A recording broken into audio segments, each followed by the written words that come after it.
এবার মুরব্বী দাঁড়ান।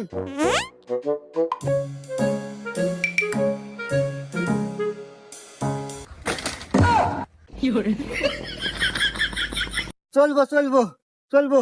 হ্যাঁ মাল ভালো আছে, মার্কেটে খাইবো ভালো। হ্যাঁ মিয়া, মার্কেট চলো মানে খাবো মানে, হ্যাঁ কি? কুল কুল। আরে মুরব্বী, আমি এনজিওর চাকরি করি, আমার এনজিওর নাম নিয়া পালাই। আমার ভাবেন আপনার বউনে পালাই যাবো, আপনার বউ সুন্দর আছে, আপনি অনেক টাকা লোন পাবেন। কোন কত টাকা লোন নিবেন? হ্যাঁ মিয়া, কি কন বউ মানে এটা আমার বোন। হুমুন্দি কয় গিরা। কথাবার্তা হিসাব করে কেন? আরে মুরব্বী রাগ হয়েন না, আপনারই তো বোন, আর মাশাআল্লাহ চেহারা সুন্দর আছে, আমি মার্কেটে চালাইবার পারমু। আপনি কোন লোন নিবেন কত? তোর লোনের মায়ের রে বাপ, এ বাবলি জুতার খোলতো ওকে দিয়া নই।